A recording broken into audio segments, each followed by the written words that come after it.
Stephen spent over 4 hours in the cinema in one sitting to watch Kill Bill the whole bloody affair. Was it worth it to see one of his favourite movies from his favourite directors? Or was combining the two movies simply too long? Let's discuss this and more on the Late Night Movie Podcast.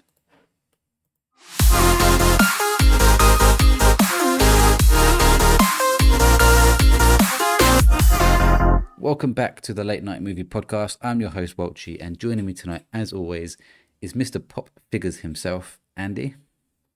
Oh, you got my name wrong. It's Mr. Pop Pickers. Figures. No, yeah, thank you guys. Pleasure to be back. And yeah, excited to hear what Stephen thinks about Kill Bill. Ultimately fair. And I'm going to introduce him as the movie quiz champion. Was that a spoiler for the last Whoa. episode? It's too late now, I've done it. Our resident horror... Well, what happened to my voice there? Our resident horror expert and movie quiz champion, Stephen. Yeah, just to clarify, it's a 2025 movie 2025, quiz champion yes. of the year. Just throwing that one out there. Yes, hello guys, lovely to be back, and yeah, we're really excited to talk about Kill Bill. This is going to be a good one for sure. Even though I've just spoiled the ending of the quiz episode, it's still worth a watch. It was a very competitive quiz. So definitely recommend going back and watching that. Go on. No, I was about to say that it was probably my worst ever movie quiz performance, and yet I still ended up as champion. So it's one of those ones where I nearly bottled it to an extent that Arsenal would be proud, guys, but we finally got our hands on the title. There's also a special guest appearance on the podcast, which is definitely worth there's watching. treats. Yeah, an early Christmas treat. So no kind of quiz question in this episode today because obviously I used it all, and I mean I could have done the other one, but I'm not doing it. So straight into it tonight. As we said, Stephen is going to give his 100th review on the Late Night Movie Podcast, which is insane. I'm not even sure I'm at 50 yet. And it's fitting, Stephen, that it's actually going to be from one of your favourite directors of all time. Yeah. Kind of, I might have deliberately reduced sometimes the amount of cinema trips I was, because so basically I saw in America that they were releasing Kill Bill the whole bloody affair. And then Andy sent me a picture when tickets became available. And I was like, when you said I was on 98, I was like, do you know what? Because Zootropolis and Wicked are still going to be in the cinema for ages, and the only other one I saw was Now You See Me, I was like, I can do that as 100th, and then 101 can be all the other movies I want to go see. So it is incredibly fitting. Bearing in mind that I've only been here for over a year, and to review 100 movies is absolutely nuts. I think this podcast was basically set up around the time you started. You probably only missed a couple. Might have been. The gaming one, True. obviously, you missed more. Yeah. But yeah, to put it into... So Kill Bill will be your 100th, yeah, bang on. Andy, you have done 77. And I have done 60, bang on. So you're 40 ahead of me. I think it's more nuts when I consider the fact of the amount of stuff that we talk about on the Late Night Gaming Podcast, add to the fact of movies and everything else. I do sit there and think, how on earth is it possible? Yeah. What I'm really looking forward to is, because on my social media, I check in every time I'm at the cinema. Mm. So at the end of the year, like I did last year, I think I went 68 times last year to the cinema in 2024. I feel like we're going to be much more ahead this year, because when we went to see The Conjuring, Andy, I was at the cinema 9 times in a week.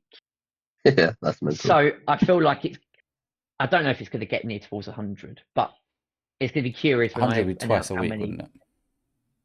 Yeah. On average. But it has calmed down recently. But yeah, I'll present that towards the end of the year to say how many times I've checked in, and if I'm keeping Odeon in business. Just a reminder, completely off topic, but tomorrow we might go through our PlayStation wrap up, if you've got your stats. Yep. Yeah, just like a quick intro. Anyway, that's the gaming stuff. Movie side. Stephen, get straight into it. What did you think of Kill Bill the whole bloody affair? So obviously I've seen Kill Bill Volume 1 upwards of maybe 20 times. I've seen Kill Bill Volume 2 upwards of maybe 15 times. So I basically know the dialogue, every single shot of the film. I've seen all the documentaries, podcasts. There isn't really anything that I don't know about Kill Bill. So going into this, I kind of was super excited, super hyped, but was hoping to come out with essentially the definitive edition of Kill Bill. Because basically what Kill Bill is that when Quentin Tarantino wrote it, he wrote it as one full volume. Mm-hmm. So it was one long film. I think the script was 225 pages. He gave that to Miramax, the Weinstein brothers, and it was famously lovely Mr. Harvey Weinstein, and yes, I am being sarcastic because he's a vile human being, said, Quentin, it's great, but it's not going to work at 4 hours long. We're not going to retain an audience. So that's why they separated it into 2 different volumes. I knew going into this that they were going to be uncensored. So there's a sequence where the bride basically is really famous. She goes up against 88 people with a sword, and it's literally, she just takes them out one by one. With copious gallons of blood. We talked about ZombieCon when they said that they used like 10 gallons of blood. 50,000 gallons of blood were used for that scene alone, and over nearly 100,000 gallons was used across the Kill Bill movie. So just to put it in context of how much bloodshed was spilled. Whoa. ZombieCon. You're trying to give yourself an extra point there. Yeah, ZombieCon was 5. You said So so. I was like, 10. You said 10. Try to give myself a point there. So in Kill Bill, The Whole Bloody Affair, that sequence, because in the theatrical release, they made it black and white to appease the censors. So Right. this was now in complete color. Okay, Extra scenes were added. We also got a 7-minute new animated sequence following the origins of Irani Ishii. Is that at the beginning of the which was- film? No, so in chapter 3, it goes to an anime sequence which shows Irani Ishii's backstory. And in Kill Bill, The Whole Bloody Affair, we get a 7-minute new bit. Oh, so there was an animated bit before in the original version. Yeah, Okay, so they've extended it. Sorry, because I saw like online that they was adding this extra bit of animated, and I was like, I like animated films. Don't get me wrong, some of my favorite movies ever are animated and shows, whatever. But I don't know how I'd feel about it in a live action film, a proper film. Like it's like chucked in. It feels like we need to chuck something in. But you're saying it's already in there anyway, so I'm guessing it just fit perfectly. Yeah, absolutely. So basically, the premise to anyone that doesn't know what Kill Bill is that you've got Uma Thurman as the bride. She is part of a group called the Deadly Viper Assassination Squad, which basically go out and assassinate people. She tries to leave the business. She's pregnant. She wants to start a family. And on her wedding day to her new partner, the Deadly Viper Assassination Squad come in, and Bill, who is the leader of it, shoots her in the head. She goes into a coma for 4 years. When she wakes up, baby's gone, and she then goes on a quest to basically take them down through a death list one by one. Got ya. There's a sequence in the hospital where she is essentially almost attacked by a hospital worker. She wakes up, kills them, and she then goes to a car, which is the Pussy Wagon, which even if you've not seen Kill Bill, you know what that car looks like, or most people. I don't, but I can okay. picture the pussy. What's he saying, Borat? Pussy magnet. Yeah. It's literally, because basically there's a hospital, and there's a reason why I'm saying this. It leads up to your question about anime. She's in a sequence where there's this guy called Buck who is there because he likes to fuck, but basically what he does is he men pay him money, and they basically like rape comatose women. You don't actually see that.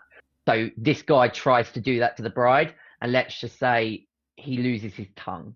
Put it that way. She bites it off basically, and then the guy called Buck, she like puts his head up against a door and slams it 6 or 7 times till he dies, and then takes his. This is all animated. This bit. No, this is the live action okay. bit. So she goes into his car. She can't walk, so she's got to wiggle her big toe.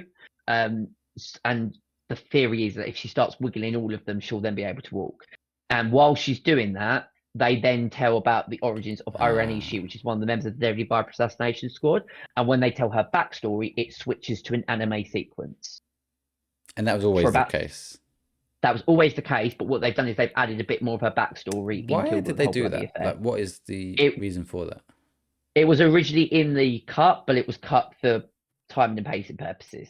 So there were bits that they got rid of, which they now. I mean, why did they even back then? Why did they just do an animated part? Tarantino wanted to do a homage to anime. Okay, fair enough. Because Kill Bill basically is a homage to kung fu, samurai, Japanese style movies. So there's a bit of sort of battle royale in there. There's a bit of sort of those Jackie Chan movies, those really ultra violent action movies that came from Japan. And he was a fan of anime. And you're right, I don't particularly like a movie that tries to change, but Kill Bill is one of the few examples where it absolutely works perfectly. Because the movie has chapters. So it will be like chapter 1 is the fight with one of the members of the Deadly Viper Assassination Squad. Chapter 2 is her in the church after she's been shot and into the hospital. And then chapter 3 is Irani Ishii. And once that chapter ends, it then goes back to live action. There's also a surprise at the end, which I mean, I'm not going to spoil massively this because I do think it's one of those where you should go into it not knowing, because to get that full experience. Are you But going to there is have a chance to watch this now anyway? Because obviously it was only a limited release in the cinema. Are they releasing this to streaming services or? there is talk that they're going to release it as a Blu-ray, maybe. I'm not sure. But still, if you've not seen Kill Bill Volume 1 and 2, I don't want to Yeah. go into mad spoilers. But there is something at the very end of the film that I have to talk about That they've because added. it was nuts. It was something that I knew they were going to do, but not in the way that I thought they were going to do. And it connects to something else on the gaming side. But I'll talk about that at the end. To put it simply, this was, without a doubt, my favourite cinema trip of the year by some way. I can't count this as movie of the year because essentially it's a remaster. So for me, that doesn't. I can't count that. But I loved every single second of it. It is the quickest 4 hours. Well, basically 5 hours. The time just absolutely flew by. I Did went they in. have an intermission, like toilet break? Yeah. So basically, I went in at 6:30, and I was in my seat for 6:30. Although I got lied at by Odeon because they said that there was going to be a reduced pre-showing, and they did 30 minutes of advert. So I was like, well, where's the reducement on that? That's longer normally than sometimes some of the other movies that we've gone to. It does volume 1, and where volume 1 would end, that's when you got your 20-minute intermission. But essentially, I went in at 6:30 and I came out at 11:30. So pretty much near on 5 hours I was in cinema. For me, seeing both movies as one really changes the experience. Have you never done that yourself? Just watch them back to back? I have multiple times. And because I've always been off the opinion that volume 1 is the action-packed, jaw-dropping sort of, you can't quite believe what you're seeing. It introduces the world, but obviously everyone remembers the fight with the Crazy 88. I mean, when I say copious gallons of blood fall off, man, people's heads get chopped off, throats get taken out, arms get chopped off. She literally has one sequence where she jumps over this guy, comes back and just slices him straight in half. I mean, it's absolutely ridiculous. And a lot of the action is there. When you get to volume 2, it's much more story based, when she's then taking out the final 3 members of the Deadly Viper assassination, leading to essentially her confrontation with Bill. But seeing it as one made me love volume 2 even more than I already did. I just felt that it was sort of the experience that it always should have been, because it flew. They made, I really wish I wanted to say, but I won't say it, because they made a very specific change. So basically, at the end of volume 1, the audience are made aware of a plot spoiler. We are aware of it, but the bride isn't. And that's how volume 1 ends. Bill says something which is basically a twist. So when we get to volume 2 and the bride has her confrontation with Bill, we're aware of what she's going to walk into, but she's not. In Coble, the Whole Bloody Affair, they removed that line from Bill. So you're not I aware was of it sitting either, there yeah. and going, if you went to watch that and you didn't know the story, what happens at the end of volume 2 is going to hit even more harder and actually make you really emotional, because you don't know. It's not mentioned. So I thought that was really interesting. And I was quite jealous. If anyone went, I don't know why, but maybe someone's like, oh, I always wanted to see Kill Bill. Yeah. There's both movies up there. Let's go and watch it. What a pleasure that would be to see it. And what a different experience that must be as well. Because the story of Kill Bill, I think, is amazing. But obviously, we are fully aware of that. And so that was something that I really took away. As I said, seeing both movies at one just changes it. Again, the fight with Crazy 8 and all the blood and gore was just jaw dropping. As I said, the extended animated sequence I just thought was brilliant. It just gave more context to Lucy Liu's character, Ranishi. I mean, there is just so many great moments in volume 2 in particular. There's a sequence where the bride gets essentially buried alive, and like when I saw that first time I was shocked, and it just hit. It was so much more intense. And then there's a sequence of music that they play which is just brilliant. You see in volume 2 that her training, so she gets trained by basically this Pai Mei character who pushes her to her edge, which then explains how she's become like one of the deadliest women in the world. And that is like brilliant. Tarantino's use of music is just incredible. There's a sequence in the hospital where Daryl Hannah's character Ellie, as she's walking through the hospital corridor, she's humming the theme to Twisted Nerve, which is like a really creepy bit of horror music. It's got Battle Without Honor for Humanity. I don't. Both you seen Kung Fu Panda? No, Yep. but I know they're meant to be good. Yeah. So basically, Kung Fu Panda is just a straight up rip off of Kill Bill, like in a fun way. Mhm. Like the first Kung Fu Panda is literally Kill Bill, but if Kill Bill was for children, and they use that piece of music. Same as like in Team America World Police, which I don't know if you've seen with the puppets. That have I you don't seen think I've that? seen that one. I can't No. recommend that enough. It is absolutely hilarious. But they mimic. There's the famous sequence from Kill Bill is that Lucy Liu's character and her Crazy 88 crew walk in slow motion to that song. And that's now in pop culture. You see people walking down in slow motion to it. They had it in like Shrek 3 with the Disney princesses. So like Kill Bill's acclaim on pop culture has been referenced. But that's a great bit of music. You've got just moments of so there's also like a moment where she sees members of the Deadly Viper assassination squad, where you hear like this alarm, so to speak. And that's also a famous bit. But just the way of Tarantino's use of music is just, when you hear patches of music where I'm like, I think of Kill Bill, I can't think of anywhere else, and it's very varied. I mean, I can't recommend this movie enough. I think they're both on Netflix. Like they are like two of the best movies that you'll ever see. And for me, I'm so happy that I experienced what Tarantino wanted.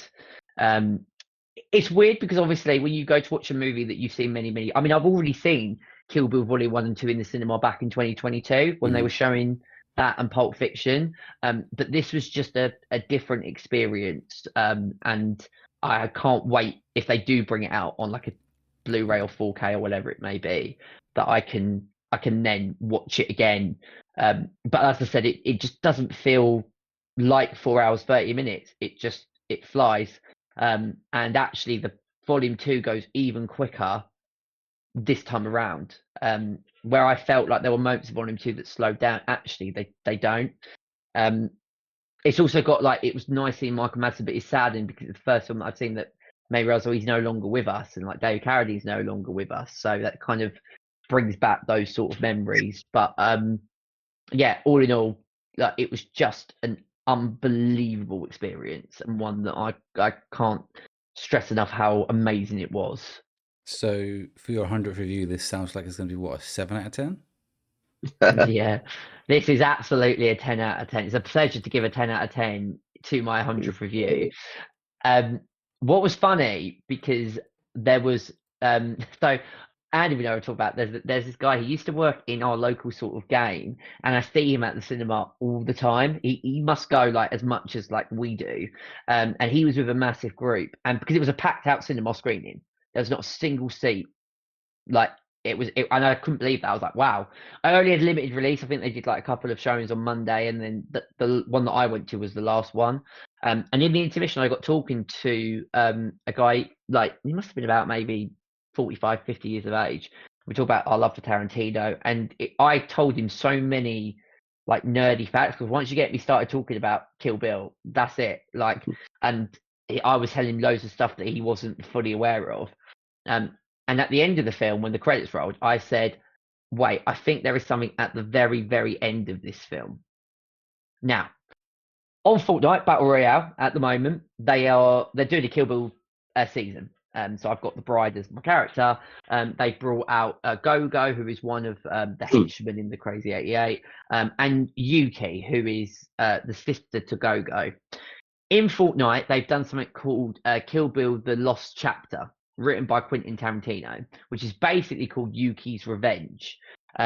Basically, Yuki wants to get revenge on the bride for killing her sister, but this was created by Epic Games, narrated by Tarantino, written by Tarantino, and has got Uma Thurman as the voice actor fighting Yuki, which I watched when it came out to Fortnite, and I was like, that's really cool. Like, and it's mad because they had swearing in it, but obviously they bleeped it out. But it's the first time I've ever heard like full-on adult swearing in Fortnite.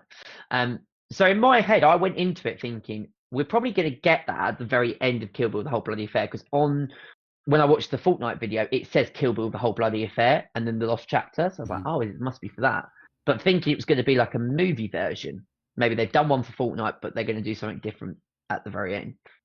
To my absolute surprise, it was absolutely the Fortnite sequence that is at the end of the film. So I basically watched Fortnite in the cinema. The only difference is that whilst the swearing in Fortnite was bleeped out, in this version it was uncensored. Yeah. And it was quite funny because I could hear murmurs of people that had stayed behind who were going, is this from Fortnite? And one person was like, well, that's really disappointing. Fucking Fortnite. The guy that I was next to, he's like, oh, that was really cool. I mean, I loved it even more, just because of the fact of I love Fortnite, I love Kill Bill, and seeing that together on the big screen is just incredible.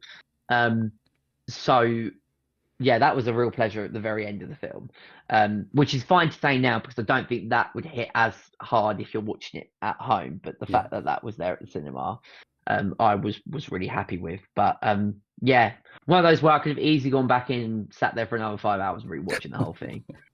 Generally, oh my god, if that was an option, I would have probably done it. That's like 20 train trips for you, Welchy. Yeah. Yeah, that would take me a long time to watch. Now, I'm glad you enjoyed it.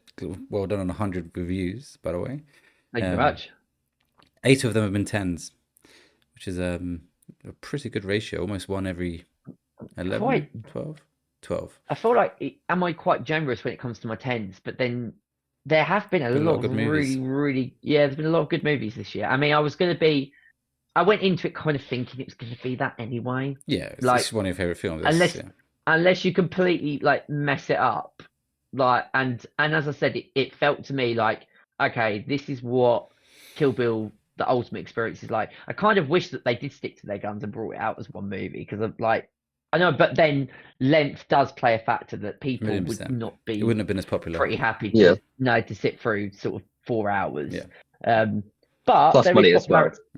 Yeah, like 1 movie or 2 movies. Like they're always going to say 2 movies, aren't they? Well, the first one came out in September 2003, and then Volume 2 came out in April 2004. So we're not even that long to wait. Yeah. No. Cool. I know you've got other stuff, and Andy, I know you want to talk about that shit TV show you've been watching. But I have been watching, or have watched, for the first time, Avatar: The Way of Water. Oh, okay. I'd never watched it. Time. Yeah, I never watched the second one. It was one of those where me and Tay actually watched Avatar again. Was it 22 it came out? I think 22 it came out, didn't it? December 22. Yeah. We watched it in like November 22, thinking it's finally coming, like after 13 years. Let's rewatch it and then watch the second one. And we never went. We actually moved house around that time as well, so it was just a lot going on, so we just couldn't go. Came to Disney Plus, and I was like, I'll watch it one day, but look at it's 3.5 hours, whatever it is. I'm like, fuck that. But obviously, with Fire and Ash, I think it's called. Coming out next week, which we will be doing a review for next week. I was like, I've got to see it. I have to watch it. Like, I have to find time to watch this film. So I watched it this week, and it got to the point with this film where, because it had been so long for me to watch it, I was kind of like, for some reason in my head, I was like, it's just not that good. Like, it's just not going to be that good. It's not going to be as good as the first one. And the first half an hour of this film, I was like, I do not like this very much. Like, I'm not into this. I've not got the same feeling I had in Avatar 1. Yeah. Then I kept telling myself, but Avatar 1, I was in the cinema. I went twice back to the cinema to watch it, and then maybe that's why. But then this film got going, and I was like, oh no, this is fucking amazing. This is a great film. It's not as good as the first one. I still prefer the first one. I think it's partly the whole exploring this new planet. I just love the first film. It's like one of my, I'm not going to say guilty pleasures because a lot of people love it, but there's a lot of people that hate the Avatar films as well. It gets unnecessary hate, even though it does extremely well, not figures-wise. But it's just something about that first film which is like magical to me. Like, I think it's just a whole new Pandora. What were you going to say, Andy? I was just going to say, I think like with a lot of TV shows or movies, like the first one is usually the one that people prefer the most, just because it is like the beginning of that whole franchise. Yeah. And also, like with Avatar, I was surprised by like the ratings with that in terms of sort of critic scores and audience scores as well. Rotten Tomatoes, like in my head, I always thought that was like high 90s. So And yeah, I love him like that. Come on, Stephen. I was just gonna say I only will disagree with that. That I actually prefer 2 to Really? 1. What I will say with 2 is I was not expecting the emotional punch at the end at all. Like that was a real gut punch to me, for multiple reasons, which I will not spoil this film today because we're so close to the third one, so people might be rewatching or watching it for the first time, like me. But that end, like it's not the actual end scene, but the ending was tough. It was a sad ending for me and for everyone. What I loved about this film was when they got to the new tribe, the water people. I can't remember their names. It's one thing I was going around in circles here, a bit sporadic. I don't know anyone's fucking name in this other than my Jake, which is what she calls him, my Jake. Because they're obviously Na'vi, they've all got these funny tribe names. Yeah, do, which they're not. I'm not. I can't tell you who's who, and that is one thing I struggle with. They'll say a name, and I'm like, which one's that? Like, which one are they talking about? Can be hard to keep up. So that I always struggle with, even in the first one. But it's much more in this one because he's got like 4 kids, and then this other new family, new tribe, have got 4 kids, and I'm like, which one are we fucking talking about right now? But I love the use of the animals or creatures, whatever you want to call them. I'm going to call them animals.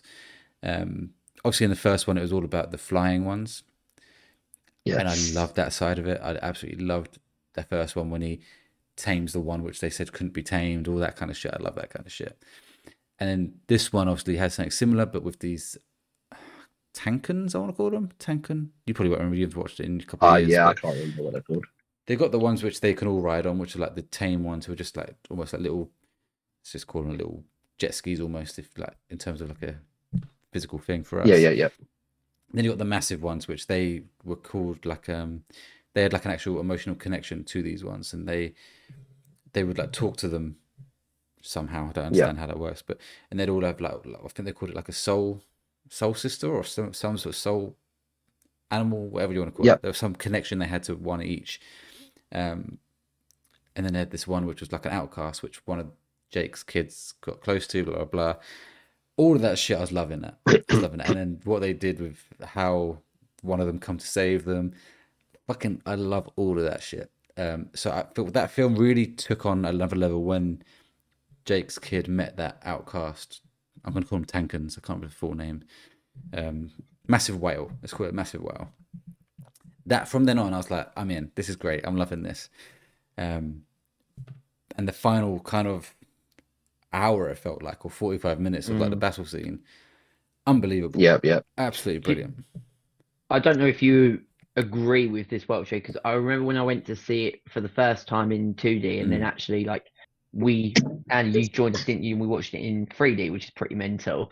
That third act for me felt to me like what James Cameron did is he went, right, I'm going to take the battle sequence from Aliens, the whole of the third act from Titanic, and mash them together into like a full-on, this is what I can do. And because I love the battle sequence from Aliens and the third act of Titanic, and that's why I think I like the second one more, because I remember like with the first one that I enjoyed the story, but I felt like the final act was a little bit lackluster. I remember feeling that when I watched it at the cinema, whereas The Way of Water was just like, oh, okay. Yeah. What you're doing, and I could see little tropes of what he did in like Titanic and Aliens and brought them together. And you're right, it does then pack that emotional punch at the end. The only thing I remember as well is that they were talking about like this titanium in the first movie. And it felt like to me, the only criticism that I had of the second one is like, have we just forgotten about how that could just wipe out the entire planet? Do you remember there was a thing towards the end of the first Avatar when they spoke about this unobtainium that was key, but then like that never then is brought like back in the second film. Maybe in the third one they're going to reintroduce that, but it was just that little sort of like, oh, we spoke about that. It's now been 3 years since I watched the first one again, so maybe I need to not rewatch the whole thing, but remind myself. But in this one, obviously, the humans were killing these massive whales and taking their like almost like brain fluid, and they said, "Oh, back on Earth, this makes aging stop." said it was worth like millions and millions and millions of pounds. And that kind of didn't go anywhere after that. They kind of said that, and that was it. Because obviously the main focus of this was, I don't even know this guy's name, the main army guy, I'm going to call him, Yes, I know who's who you in mean. Don't Breathe, isn't he? Yeah. Yes. He's just wanted to get Jake. His mission was get Jake, kill Jake, blah blah, which is Yeah. fine. He obviously has a kid now. Didn't care for that. I didn't care for this one kid running around with all the blue kids. No. He didn't, and he got captured, blah blah. I thought he was going to go bad. He kind of looked like he was going to, but then he went good. Then he saved his dad in the end. I was like, for fuck's sake, let him fucking die. Obviously, he's going to come back in the third one now, Yeah. which I'm excited for, and I'm more excited having seen this one. Like when they were showing trailers, whenever that first trailer came out for Fire and Ash, I was watching it like, I don't really know what's going on here. Like I've missed the whole movie. And I didn't feel like Yeah. it spoiled anything because I can't remember anything. But I was watching it thinking, I don't know if this looks good or not. Like, it just looks like a film. But I'd like to go back and watch it now. I haven't done it yet. Maybe I will like it. But I'm excited for this week for it to come out. I'm not. My expectation is to like it less. So my order will hope might go 1, 2, 3. Hopefully it doesn't. Hopefully 3 is the best. We always want the next one to be the best. But I don't know. I don't know where they're going with this one at all. Like, I know literally nothing other than I'm guessing it's a new tribe who deals with fire. Yeah. We're We're it's not seeing the last film either, is it? No, there's Well, 2 more after this. It depends. So they've said it needs to do well again.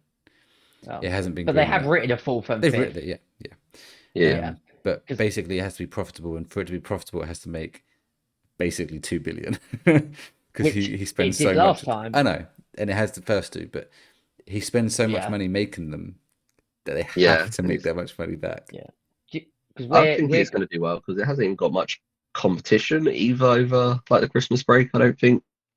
No, I mean, But I it's know got obviously Housemaid, but it's not gonna. It's not. that's not Housemaid's not gonna- gonna get anywhere near. That's a lot. It's more smaller important compared these to first Avatar. weeks before Christmas, I think, and I think it'd be fun. It will be a film that a lot of people maybe on like Boxing Day will go and watch. Well, yeah. The other thing we've obviously mentioned before is the trailer as well for Marvel for Yeah, I think, but Avengers. it's just rumors at this point. They haven't said it's at Avatar. I feel like all they have to do is put a tweet out saying they might do it this week. Yeah. Come and see. They might put like a teaser thing out, like a very small teaser, and then at the end put see the full trailer at Avatar Fire and Ash, and all of a sudden everyone's there. Like literally every Marvel fan in the world will be there. We're going to a 10 p.m. screening on Friday when it comes out. Late, aren't you? We are getting out late. Oh yeah, it's like 1:15 or something. Yeah, it's 3 hours 15 with like closer to maybe 2 a.m. that we're going to be coming out of that. I'm hoping which is to nuts, go to a 8:30. Oh, so you'll be out by 11:30. They like half 11. Yeah, which I will take depending on adverts. Could be worse. I think there is always that bit of me thinking, do these Avatar films need to be as long as they are? But then I sometimes sit there and think, well, what would you actually cut down? Like if you think about The Way of Water, was there any bits, Welchy, that you're like didn't really need that, or we could have shortened it down? I'm sure you could. There's probably lots of bits you could just cut, and it wouldn't make a massive difference. Like I said, I didn't like the beginning, but you have to have it. But I was watching it thinking, I don't know, there's something about it. I was just like, this isn't what I want from a new Avatar film. They had to explain why they went to this second tribe. Yeah, that just took ages to me. It just took ages to get there. Do you think people now just expect that it's going to be that long? Like it's a given. If you're going to watch Avatar, you're looking at Avatar 3.5 They don't hours. have to like it. Both films have sold and done so well that they don't have to make the third one any shorter. People aren't like sitting there saying, I'm not going to go watch the third one because it's going to be the same length as the second one. They're going to watch it either way. I do find it crazy that we live in a world where people have got such short attention span. No disrespect to yourself, Welchy. I'm just talking on mine's not my attention span. Mine's just not available time.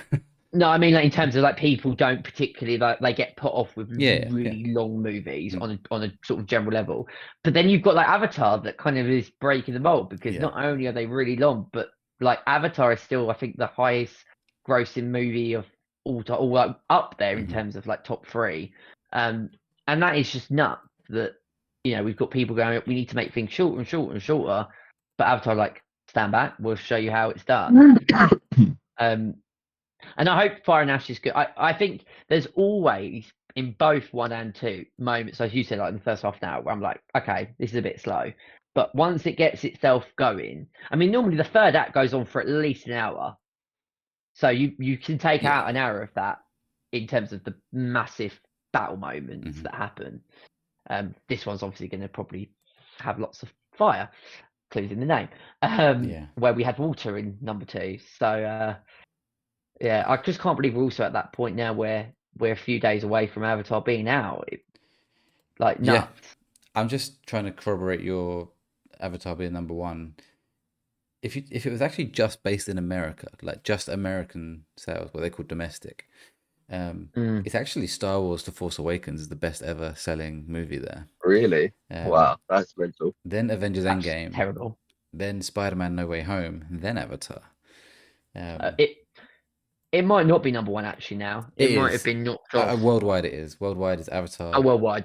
At nearly 3 billion. That's mental. Then Avatar. What's number 2? That's the re-release though, so I didn't know. Then Avengers Endgame. Then Avatar: The Way of Water. Sorry, Avatar: The Way of Water got number 3. I wonder if they re-released Endgame in cinemas, whether that would start to catch up with Avatar again. They are, aren't they? They need to do about 120 million, which is very easily doable. Oh yeah, that's easily doable. They are re-releasing it before the new. You know what James one. Cameron would do? Just release Avatar 1 again. He did that. He did that with Way of Water. He did re-release Way of Water. I want to say last year, or I think it was. Because also James Cameron had in 2022, he had Avatar: The Way of Water, and then he re-brought Titanic for Valentine's Day. Titanic is number 4. So in the top 4, you've got 3 of his films, which is mental. That's mental. I always loved, because I took my mother to see that when that came out in 2020. It might have been 2023 when Titanic came out. I think for its like 50th anniversary. Because like, what beats more than a Valentine's Day movie than seeing hundreds of people get killed in a boat? Happy Valentine's, guys. Just rounding up the top 5. That film I mentioned last week, Nizar 2. Yeah. Is the 5th all-time already. Wow. Worldwide. That must be some good film. What is that film even about? I just know it's an animated film. Yeah, no, I don't know. Okay. But it's obviously doing very, very well. If you were going to score Avatar Welchy, what would you give? Yeah, so I'm going to give it a score. I think I gave it. I'll check my Letterboxd, because I always moan at Andy for doing this, but then I don't want to do it myself. I would have called you out on it next episode. I gave it 4.5, and I would give it a 9 out of 10. And for me, Avatar 1 is a 9.5 out of 10. If not 10. No, I can't give Avatar 1 a 10. I would say a 9.5, then 9. So next film, if it's 9 or above, I'm happy. If it's 8.5, it's still happy. But you're definitely the Simon Cowell of the podcast. Like, what is it going to take for you to give the 10, Welchy? Maybe Zootopia 2. No, I think for me, if I had started this podcast, say a year earlier, June 2 would have been a 10 for me. Like, without a shadow of a doubt. Sure. And then other films, Batman, Dark Knight, Endgame and Infinity War, probably both 10s. So I wouldn't give many, but I would give those ones 10 for sure. Oh, Wolf of Wall Street, stuff like that. Like, I'm talking, like, I know not everyone thinks those are the ones I just mentioned are the best films ever, but for me, I have to come out thinking, fuck me, that's the best film I've ever watched in my life. Even if it's in a week's time, actually still not as good as Wolf of Wall Street. I've got to have that feeling, you know. And I mean, we're going on a slight tangent.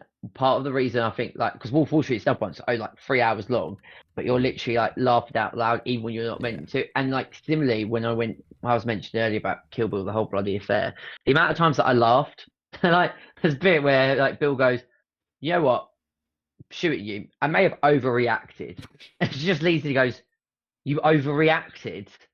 And he went, I'm not like going to tell you that I'm going to give you an explanation. I'm just saying that I might have been a bit over premature. What, shooting her in the head?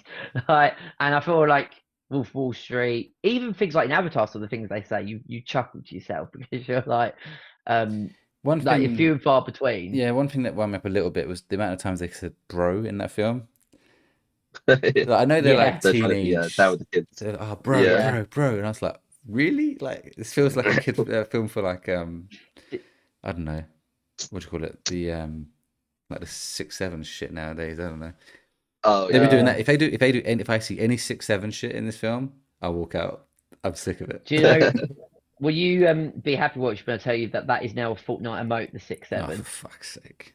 So, unrelated story, but my daughter's only 4 years old, and she started doing it. And I was like, how the Oh fuck has this God. gone to the 4-year-olds? God, it's... That's, Yeah. what does it even mean? Like the No, whole it six doesn't mean I anything. no one There is actually knows. nothing. It's just someone Okay. did it, and now everyone's doing it. when we Yeah. were at Mahid after the Silver Screen Con, which if we get time I'll quickly talk about if possible. I'd rather talk about that than Now You See Me. Not saying that was a shit film, but just generally I'm pretty excited to say it. And I said I don't know what we talk about, but I said something along the lines of, oh, it could be 6 or 7, and then my friends are going, hey, and I'm like, what are you actually on about? And they go, oh, this stupid thing that Yeah. I'm not getting for my Fortnite emote. I probably will at some point because I'll cave into it. But it is ridiculous. I don't even get what it means. Yeah, There's nothing to get. if they It's do. just silly. Going back to Avatar as well, I don't know if you're both aware, but you know Sigourney Weaver's character in Way Hmm. of Water. That one of the things that she did is she went to an elementary school, sat at the back of the class, and just basically observed the children for about 4 hours to help her get into the skin of being a teenager, because like her avatar's only like 14 or 15, but she's obviously the voice. Um, Hang on. but she Wait a minute. literally That's actually her. that is Sigourney Weaver, yeah, putting on the kid's voice. Wow. I did Yeah, not did know you that. know that? Yeah. I know it's meant to be her daughter in the film, but I didn't know she then also performed it. Nope. Oh, wow. No, that is Sigourney Weaver, which I have to always, because when I hear that in Avatar, I just think of Ellen Ripley from Alien, thinking it's Ellen Ripley, but if she was a child, Mhm. and it's really difficult to separate that. God, yeah, she's on the cast list. Yeah, fucking But hell. also imagine, like, if you're, I think that must have been like, they say fourth graders because it's over in America. That's like the back of the class. Like, actors from Sigourney Alien just Weaver, yeah. sitting there watching, Yeah. like, that's I wonder how many mental. people like recognize Well, that. and If those if kids no one shouldn't in that really, class, should they? No, not I suppose really. not. Other than Avatar. Yeah, like looking at the cast list here, they've all got the names of their characters, and I'm like, I don't know who the fuck these people are. Yeah. As in Kate the characters. Winslet, who was in I can't remember what character she played, but she was in The Way of Water. And I was like, this is literally Yeah. James Cameron. Is he just bring back old friends? Yeah. Like, oh, Kate, you in Titanic. Fancy being an Avatar. So it says her character's Ronau, but I could not. I watched it Yeah. this week and I could not tell you who Ronau is. I'm guessing Yeah, I can't remember. it's the mum of the new tribe. Yeah, I think so. But actually, looking at it, I don't think it is. So I don't know. It must be. Anyway, we haven't got long left. But Andy, do you want to talk about this shit TV show you've been watching, House of Asher? I can either talk about that Oh, or Spartacus. something else I've been watching. Oh, what else have you been watching? I watched ages ago The Death of Bunny Monroe, which is a Matt Smith TV show on Sky, and I've also been watching All Her Fault, which is on Sky or Now TV as well. Whatever one you want to talk about. I'll talk about All Her Fault because Spartacus House of Asher is just like Is the it shit? same. It hasn't. It's not shit because I like I said before, I like that world, Yeah. and so I'm liking seeing more of like the music, the intros, those characters. Mhm. It's shit in terms of I don't really know where the story's going at the moment, Mhm. and it just feels like they've put something out just to say, oh, it's Spartacus, just to get people to watch it, and I don't think I'm gonna like where the story goes, even though I'm not sure where it's going, and the fact that Asher should be dead, like I still hate the fact that I'm watching this thinking that watching it, even though I'm sort of enjoying watching it, yeah, I have that sour taste in my mouth when I'm watching it and stuff, just because of that whole story. Just Yeah, I get that. start to it. Yeah. But All Her Fault is like a thriller. So don't actually know any of the actors' names in it, but it's to do with, you might have seen it advertising actually, because it starts off with a mum like knocks on the door and she's there to collect her kid from like a play date, and the woman answers the door and she's like, No, I think you've got the wrong house. There's no one here. Her kid's called Milo. Oh yeah, I've seen a trailer for this it's on Sky Atlantic, isn't it? Yeah, so it was advertising a Yeah. lot.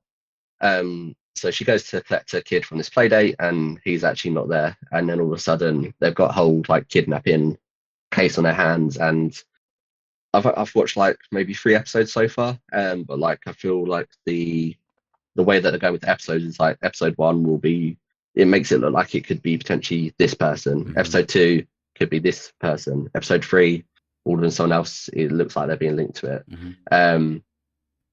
So at the moment, you're sort of trying to figure out who it could be within like the family, the friends, the school, whoever else is involved, the nannies.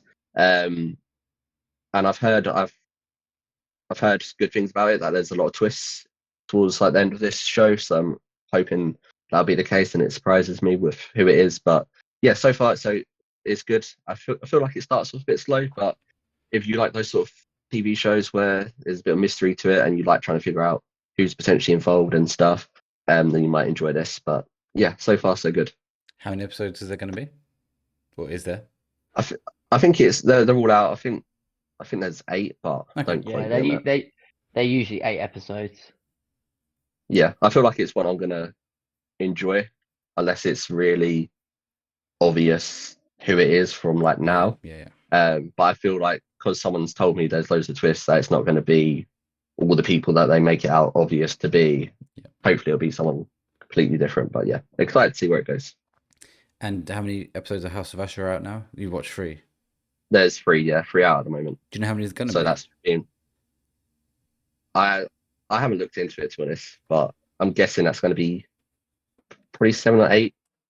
Yeah, 8's usually like the norm now, isn't it, for TV shows? But yeah, that's being released weekly, so I've been watching that when it's coming out. Cool. Rather you than me on that one, anyway. Yeah, Stephen, what was the thing you want to talk about quickly? We've got 5 minutes. Just quickly about where I've been today. I'll do my review for Now You See Me next week. But because I have been up in London today at the Silver Screen Con, which is basically a horror convention at a hotel. At this set hotel was actual Art the Clown, David Howard Fulton, the director Damien Leone, the actress who plays Victoria, and the actress that plays the little pale girl, as well as the actor who was in Michael Myers for the Halloween trilogy, and Rose McGowan, who was in Scream, Death Proof Tarantino film Planet Terror, and a TV series show called Charmed. I don't know if either of you watched it or aware of it. I think everyone's aware of Charmed. Yeah, I was surely. obsessed with it when it was on back in the day. What you don't know. I am pleased to confirm that I have met each and every one of those celebrities that I outlined today. I had bought a very expensive ticket to get 2 Art the Clown pop figures signed. So I've got one signed by Damien Leone and then one signed by David Howard Fulton. I'll put them in the Discord tomorrow, so if you want to see them, follow us on Discord. I just can't be bothered to take my jigsaw down and get them out now. But it was really cool. So because it wasn't, I was worried because it was set in a hotel and I thought it was going to be really disorganized and all over the place. And it actually was a really organized event. It was quite small in its size, but because I think people had been so put off with the extortionate prices of the photo ops and the autograph, I think you should add some context to this, Stephen, that before the actual event, they were all over the place on social media with what they're doing and not like giving much information. No, true. But whatever has happened since then, they have run the event really well. But before that, it wasn't great. And I mean, to put it in context, 2 pop figures cost me £109 each to get signed. It's very expensive, but like as you can see, I'm wearing my Terrifier shirt like now. So like watching and having that opportunity to meet them, I was like, I'm so in for it. I got a 15-minute chat basically with the director firstly because he had no queue. He gave me an exclusive reveal for Terrifier 4. He has stated that there is a death in there that will be the most emotional death in the franchise, and also a death that has multiple people involved, is all he said to me. And our friend James, who was there with me. So that was great. And obviously I went to him and said that I was there at the very beginning for All Hallows Eve. I was there in 2016 when Terrifier came out. I basically forced my friend James to watch it. I got Andy to watch it. So, like I said, I brought everyone that is into horror into the Terrifier franchise, and just said that like I look at art being on par with like Ghostface, Jason. So Damien wrote on my thing, he put Bagley, which is my surname because that's like a nickname, and he put Drop On by the Clown Cafe, which is the song that is used in Terrifier 2, which is like the really catchy mingle that I've got on my car. And then he's put Damien Leone, writer, director, and then visual effects. And then David Howard Thornton. I didn't actually ask because he's a silent clown. He doesn't have any quotes. But he put Bagley, don't toy with me, David Howard Thornton, Art the Clown. And what's cool is two of my Art the Clown, one's a chase variant of Art in the sunglasses, and one's the normal version. So the normal version, Damien, is done in white, and the chase has been written in red. So next to each other, they look absolutely incredible. And I wanted to speak to all of them, but obviously I didn't have the money because they were 109 each of them. But Little Power Girl had no one in the queue. So we kind of just went over and said, look, we were just heading to lunch, but we just wanted to say, massive fan. So we got a 10-minute chat from her. And then Victoria's queue was then completely dead. And she was like saying about how like anxiety driven she gets being in the costume of Victoria because she can't see out of it. I can imagine. And that she was worried. She actually reluctantly didn't take the part because she was worried about people hating her, because she starts off as quite a nice person and then gets taken over by Art. And I said to her, the thing that you have to do in the third film is nothing short of mental. Damien Leone also said, because one of the questions I asked her, said, is there anything that you wouldn't do, like anything that you wouldn't go further with? And he said there has been stuff that he's actually stopped himself because he feels like even the stuff that he's done, there are limits. So which is mental, because I said like some of the stuff, when I told him my favourite kill scene, he was like, yeah, we just have to keep going and going. And then Rose McGowan, she was just leaving when I managed to catch her, and I said about how much like I love Charm, Death Proof, Planet Terror, and she was so like sort of taken back, and Scream as well, that she got up and gave me a hug. So that was like, I had to kind of go, wow, is this really happening? And I was wearing my Terrifier shirt, and our friend James wearing a Ghostface jumper, and I had my Ghostface hoodie on. So she loved all that memorabilia and said that like working with Tarantino was a joy. And then speaking to the Halloween guy, that was quick, but that was a cool interaction. So basically, everybody that I wanted to speak to, we got to. And the merchandise was there. I mean, I was on a tight budget with Christmas just around the corner, but there was basically one stall that was literally everything you could think about Terrifier: cereal bowl, mug, baby Art the Clown, which I was like, I didn't even know that was a thing. So if they do another convention, I need to make sure that I've got more money next time around. There was also a Terrifier panel that we caught a little bit of. So it was such a good convention. It's my first horror convention, and like we just got incredibly lucky with the guests. And when I now rewatch Terrifier, I can say I've met literally like the only ones now that I want to meet is Sienna Shaw and her brother. Everybody else, from a main perspective, I've now spoken to. So yeah, a real high. I'm beaming when I came back. I was like, and when you sit there, you think, I can't quite believe that happened. Because obviously I wasn't able to attend MCM, and I was massively disappointed. I'm still massively disappointed because I really wanted to meet so many of them there. But this kind of has made up for it because it was such a good event. And the hotel that we was in was so nice. I did contemplate like, how much do you think a room would be here? And then I checked. I was like, okay, absolutely not. Where was it? But it was the Cumberland Hotel, which literally you go outside and Hyde Park Winter Wonderland is just there. Oh, okay. So I didn't realise how close it was, because I only went to Winter Wonderland last Thursday, so I didn't realise that if you planned it differently, you're right on the doorstep to do both. But it's also crazy that, just before I point, is sort of, there's so many horror like fans there, it's nuts. But also, like, there was a family. They had about, I think, a 7-year-old and a 9-year-old, and they were speaking to Victoria from Terrifier, and I was like, what the. Like, you're letting your kids? You're letting a 7-year-old? This 7-year-old was wearing a Ghostface hoodie. Yeah. Well, one of the 7-year-olds was wearing a Ghostface hoodie, and I was like... Ghostface, I feel like Ghostface is a bit different, though, because it doesn't have all that, like, blood and gore in it. Yeah, but... Whereas Terrifier, if they're watching Terrifier, that's a lot different. but the fact is that they were being engaging with it. Kind of, I don't know. I just was like, I wouldn't let my 7-year-old watch Scream. I'll probably 12 is a better age, but Terrifier is not till you're 17, 18. So if that family is, then that's just nuts. Yeah. Yeah, they might just wear the clothes No, like they're going true. to a horror thing. They might just be like, "Oh, let's get you something horror related Maybe. because we're going here." Yeah. They wouldn't see anything too disturbing at the actual convention. No, I don't but think. it's a weird place to take them if it's not like if they're not into Yeah, it. if they're You know not what I mean? Because Yeah, I think my kids would get bored if I took them to that. yeah, The true. MCM one, there's Yeah. a bit of stuff you can do, I guess, but Yeah, even that they get bored, I think, at this age. Yeah. But they're not 7.